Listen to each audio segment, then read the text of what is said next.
What up? Dylan Conrad, metabolic as F word. Today I'm going to be talking to you, women. This is for women. Why your hormones are taking your fat loss. Your hormones are taking your fat loss, for sure. And here's what to do. Before I get into that, if you're watching on YouTube, please like, subscribe, turn notifications on, Spotify, iTunes. Click that bell button. If you're watching this on YouTube, I apologize. I got my hair. It's going crazy every which way. I have my Mr. Potato Head glasses that are blue light blockers because it's 5:56 a.m. on a Saturday. You know, that's the beauty of having a child that wakes up midnight and has a bad dream. You just, can't really go back to sleep. Anyway, so your hormones are tanking your fat loss. Why is this? So before I get into that, my experience with women's hormones, I've been obviously coaching for, too fucking long now. No, I'm just kidding. 17 years. And I used to think, I used to roll my eyes when women would be like, oh, it's my hormones. I can't lose weight because my hormones. I'm like, what? No, it's easy. Come on. And that was me being, it was me being a kinesiology major with nutrition certs that didn't cover that, but also it was me being I wasn't a woman and I was in my 20s. That's not what I was thinking about, right? So I had no empathy, I had no frame of reference. I was, piece of S word, not good stuff. And, I was also listening to a lot of dumb trainers who were like, oh, well, hormones don't have calories in it. I'm like, dude, that's the Seco model, calories in, calories out. Yes, there is a lot of truth to that. There's a lot of thermodynamics, but it's very short-sighted. Extremely short-sighted. And if you have a trainer that says that, you should probably fire them because they're dumb, okay? But imbalances, hormone imbalances. So what is a hormone imbalance? So you have reference ranges for all your hormones, and if you are out of those reference ranges and they're suboptimal, that means that you are going to have an array of symptoms, right? So the problem would be imbalanced hormones. The symptoms would be slow metabolism. Right, it slows your metabolism down. You hear a lot of people, especially entering menopause, right? A lot of women entering menopause, whose metabolism, they're just I don't know what happened. Once I hit menopause, I had no energy. My metabolism started slowing down. You hear that a ton. So your metabolism is going to slow down if your hormones are not optimal. What else is going to happen? You're going to become insulin resistant. This means when you are insulin resistant, right? This means that you store carbohydrates as fat instead of as energy. When you're insulin sensitive, when you eat carbohydrates, you store them as energy instead of fats. Changes the pathway. What else happens? We have changes in our ghrelin. We have changes in our leptin, right? So that's our hunger hormones, our cravings, where we're actually going to store body fat, all changes, right? The shitty part for you women listening to this is that you are more susceptible to the effects of hormone imbalances. So you are more susceptible to these symptoms that are going to happen. Whereas a man, they can have low T, but a huge sex drive still, right? They're not as affected. So also, as your physiologies change through life, maybe you're entering perimenopause, menopause, maybe you go from birth control to back to a normal cycle, you are going to be much more affected by these changes than a man would be. Much, much, much more, right? And what are the most important hormones that we're talking about, okay? Talking about thyroid, right? That has a direct influence on your metabolism. We're talking about estrogen and progesterone. Those are going to directly influence your metabolism, your insulin resistance, your ghrelin and leptin, obviously ghrelin and leptin hormones. The most important one, cortisol. Cortisol, okay? Without you balancing your cortisol out, you can't balance anything out down the chain.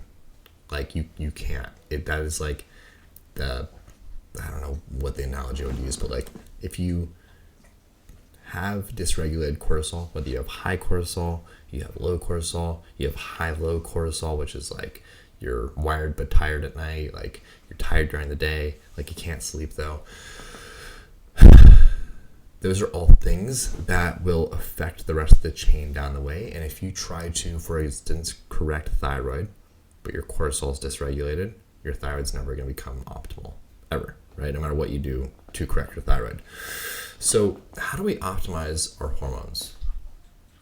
We optimize first cortisol. So how do we optimize cortisol? How do we get cortisol, which is the stress hormone, right? And this is very high in menopause, which is a lot of women store fat in their bellies because that is directly correlated with a disproportionate skin fold of belly fat and high cortisol. Like if you have higher belly fat, you have higher cortisol, right? So how do we get that cortisol optimal? Okay, first and foremost, before I even get into that, you need to make sure that your macronutrients, your protein, carbon, fat, okay, is aligned with your specific female physiology, okay? Whether you have a normal cycle, right, or you're postmenopausal, non-HRT, you're going to need a specific amount of protein, carbon, fats for your specific physiology. And if you don't, you're kind of just like hoping and praying, right? Don't take hopium. It's a bad drug. You're hoping and praying for fat loss, right? But when you can align those macros, it'll boost your metabolism, it'll create insulin sensitivity, and it'll help you with those ghrelin, leptin, hunger hormones, and where you store your body fat. It'll also indirectly help with cortisol, right? Because as we lower our body fat, we skyrocket our metabolism, you have a lot easier time balancing out your cortisol, okay? So first and foremost, get on macros that align with your physiology. If you need help with that, find me on social media, DM me Metabolic AF or results. I'll help you out, okay? The other thing is getting a training program that is aligned with your female physiology. That's the next one, okay? For example, if you want to have a regular cycle, second 2 weeks before you bleed, you shouldn't be pushing really hard in the gym. Like, you should not be pushing balls to walls. The first part, you should be, right? The second part, you should also be doing strength training because you become more insulin resistant, so you can increase the insulin sensitivity at that part, okay?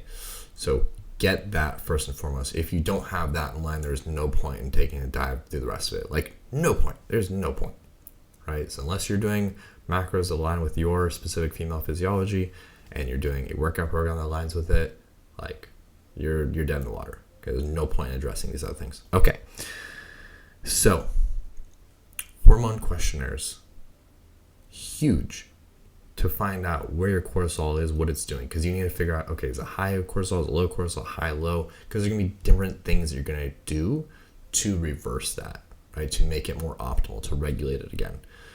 I recommend going and taking a hormone questionnaire. Blood work and saliva, cool, do it, fine. It's not gonna be like real black and white because it depends on the time of day you take it at, what you ate for breakfast, what you didn't eat for breakfast, what you're doing for your workouts.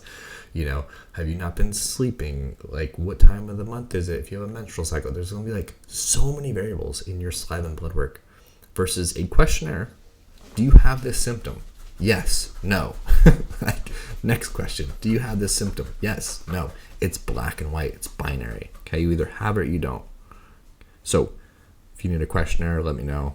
We redo this with all of our clients monthly to make sure that the things that we are working with them on, they are seeing improvements in. Okay. Menopause, postmenopause. Now, like I mentioned, insulin sensitivity, right? We need to get your metabolism up. We need to balance out your hunger hormones, okay? HRT does a really good job on that. Hormone replacement therapy, or either estrogen and estrogen progesterone. Obviously, if you have a history of breast cancer, and I'm not a doctor, I'm not giving you advice, but you should probably talk to your doctor. If you're going into menopause, you know, obviously if you have a hysterectomy, they'll put you on it immediately. So, yeah, talk to your doctor about that, okay? But back to cortisol. We need to start with cortisol. So how can we regulate cortisol? Okay, whether it's high, whether it's low, whether it's high and low, those are going to need kind of different things you're going to do in each. But as an overall blanket, there's a couple things that you can do that will take care of it and regulate your cortisol. Meditation, okay, that will optimize cortisol for sure. Walking 10,000 steps, that will optimize your cortisol for sure. Sleeping 7 to 9 hours, that will optimize your cortisol. Supplements, that will really help optimize your cortisol. GABA, GABA, great one. I use one from Now Nutrition. pretty good. Has L-theanine in it too. Chill chews. So if you can't walk 10,000 steps a day because you're working so much, get a standing desk and put a treadmill under it. Problem solved. If you can't sleep 7 to 9 hours, delete your social media and stop watching TV. Okay? And if you can't go to sleep, get to sleep, supplement with GABA. Or find like good sleep supplement. I use Sleep Multiplier by Prestige Labs. The biggest thing you can also do to optimize your cortisol and just balance out your hormones overall is get your body fat percentage into a healthy range. I understand it is not about how you look, yes, but it is how you feel and where your health is. And if your body fat is not in an optimal range, ladies, you are never going to balance out your hormones, right? So even if you're doing these things, but you're not eating a macro-friendly diet, and you're not doing the right exercises that are going to help you lose body fat, you're fucked, okay? But if you need help with all this, with some one-on-one coaching, I said this in my last podcast, if you value time, you know, because you're going to spend time either researching this and trying to pull out your hair. If you just want someone to guide you through it and get your time back, hit me up. One-on-one coaching. We have a team of 13. We will help you out. I love you. Enjoy the rest of your day. Good riddance.